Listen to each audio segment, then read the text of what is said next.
P2C Trading, bonjour. Voici le mode d'emploi du screener de bulles de Bollinger. Vous retrouverez sur notre site internet p2c-trading.fr tous les outils de trading qui sont développés pour la plateforme ProRealTime.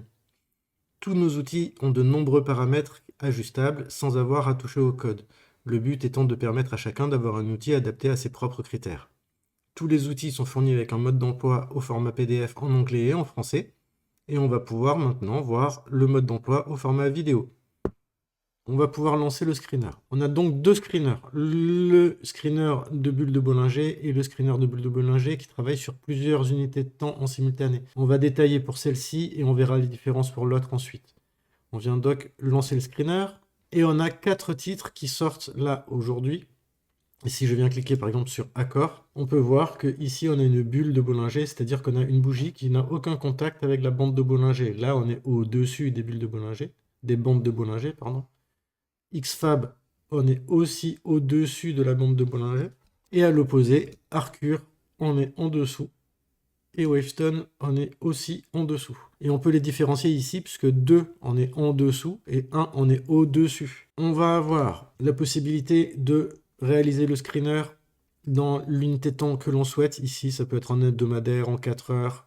Toute unité de temps, ça fonctionnera. Ici, dans la petite bulle, on a le mode d'emploi rapide en version anglaise. Vous aurez toujours, comme d'habitude, le PDF, le mode d'emploi en anglais et en français détaillé. Et ici, dans le menu des variables, on ouvre le menu des variables qui vont nous permettre de modifier les critères de recherche. Comme dans tous nos screeners, on va trouver déjà la première variable ici pour le cours minimum. Là, on souhaite avoir uniquement des titres avec 1 euro. En cours minimum, on peut demander 0, on peut demander 20, on peut demander 50. Ça vous permet d'enlever les penny stocks, par exemple, si vous ne souhaitez pas avoir les cours en dessous d'1 euro. On a ensuite les 3 variables suivantes qui vont nous servir à filtrer par rapport à la liquidité. Donc, est-ce qu'on veut parler en volume, en capital échangé?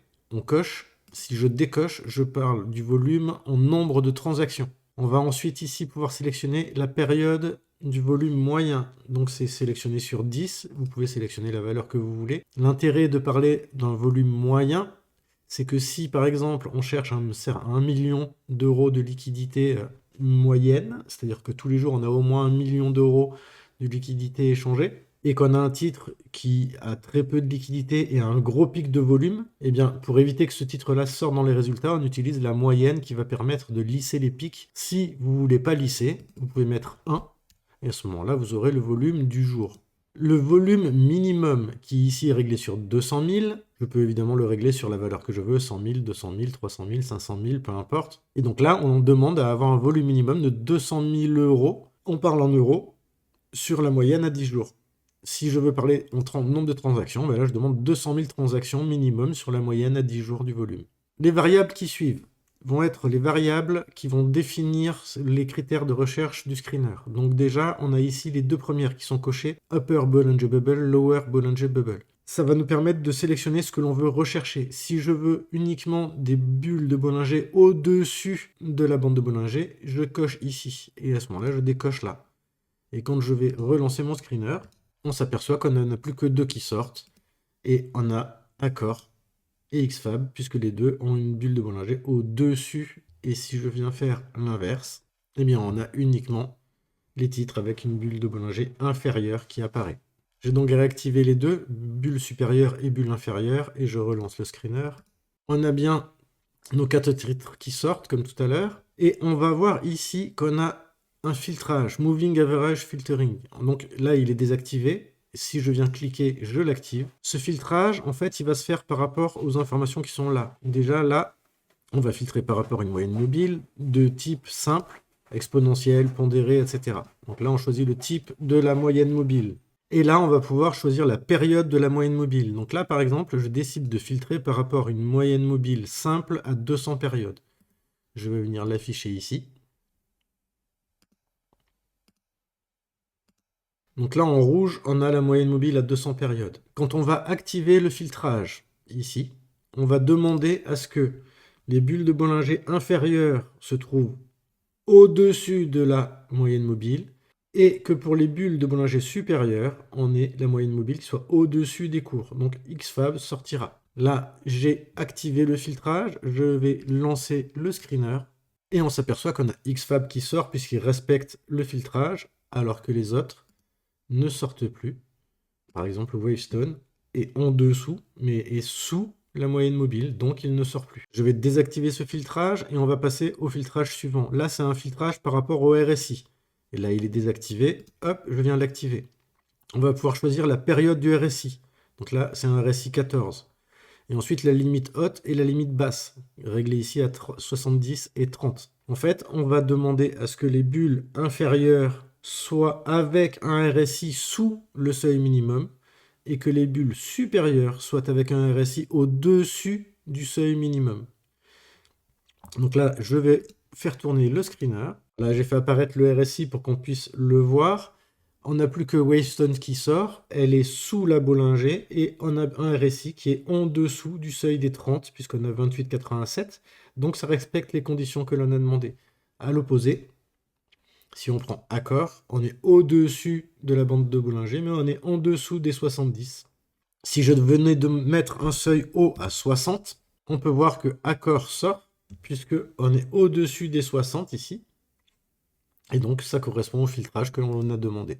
J'ai désactivé les deux filtres et on va venir voir les deux dernières variables, Bollinger période et Bollinger déviation. Donc là, c'est la période de la Bollinger et 2, c'est le nombre d'écarts types. C'est les réglages qu'on trouve dans les Bollinger. Donc ici, 20 en période et 2 en écart type. Et donc, si on souhaite travailler avec autre chose que les Bollinger réglés sur 20, 2, et qu'on voulait par exemple 30 et 1, on voit que les bandes de Bollinger ne sont plus les mêmes. Si on vient du coup lui dire ici qu'on veut travailler avec les bandes de Bollinger en 30 et 1, je ferme et je relance mon screener. Et on a à ce moment-là tous ces titres-là qui sortent. Si par exemple je viens prendre Aventium, on se rend compte qu'on est bien en bulle de Bollinger sous les bandes. Et à l'opposé, TomTom, on est bien en bulle au-dessus des bandes. J'ai réglé mes Bollinger en 22 et on va pouvoir maintenant vous parler du screener multi-time frame, donc multi-unité de temps. Je vais le lancer ici. Le screener a fini de tourner, on voit qu'il sort énormément de résultats. Et ici, on n'est plus seulement classé en 1 ou 2, mais en 92, 91, 81, 82, 51, 42, etc. L'unité, c'est toujours 2 et 1, savoir si on est au-dessus ou en dessous de la Bollinger. Et la dizaine, c'est l'unité de temps. Par exemple, là, Nanobiotics, c'est 92. En jour, on voit bien qu'on n'a pas deux bulles de Bollinger. Mais si par exemple je viens regarder en semaine, puisque 90 c'est les semaines, on se rend compte qu'on a une bulle sous les bandes de Bollinger. On est en 92 à l'opposé. Titan Cement, si on la regarde en une semaine, on a bien la bulle de Bollinger au-dessus, 9 pour la semaine et 1 pour au-dessus. Et si je venais prendre par exemple SMCP en 51, je descends en 1 heure et j'ai bien ma bulle de Bollinger. Si on prend Coface en 72, 70 c'est le 4 heures, et à ce moment-là, on a bien notre bulle de Bollinger ici. Et à l'opposé, 71, toujours en 4 heures, on a la bulle de Bollinger au-dessus. Dans le menu des variables de ce screener multi-time frame, on va avoir exactement la même chose au début, le cours minimum et ensuite les trois variables qui vont permettre d'ajuster la liquidité souhaitée, toujours basée sur l'unité de temps jour. On retrouve ensuite toutes les variables qui sont identiques avec tout ce que l'on vient de décrire sur le screener standard. Et on va pouvoir voir ici qu'on ajoute scan weekly, scan daily, scan 4 heures, scan 2 heures, etc. jusqu'à scan 5 minutes. Ça va nous permettre de choisir les unités de temps que l'on souhaite. Si par exemple je veux pas le jour, mais je veux le 4 heures et l'hebdomadaire, ainsi que le 1 heure, je vais décocher celle que je ne souhaite pas. Je relance mon screener. On a beaucoup moins de résultats, puisqu'on a demandé que 3 unités de temps. Et on a bien SMCP Schneider qui sortent en 1 heure, Kering, Ubisoft, etc. qui sortent en 4 heures. Et Nanobotics, Renewy et Titan Cement qui sortent en 90. Donc nous voilà arrivés au bout du mode d'emploi. J'espère qu'il vous sera utile pour régler le screener selon vos préférences et critères. Vous pouvez retrouver beaucoup d'autres outils sur notre site internet p2c-trading.fr. Pensez aussi à nous suivre sur Twitter. Vous serez ainsi tenu informé des nouveaux outils développés, des mises à jour qui sont réalisées, et nous y partageons régulièrement des configurations qui sont issues de nos screeners. Vous retrouverez tous les liens en description de cette vidéo. N'hésitez pas à liker et à partager. Je vous remercie. À bientôt pour un nouveau mode d'emploi.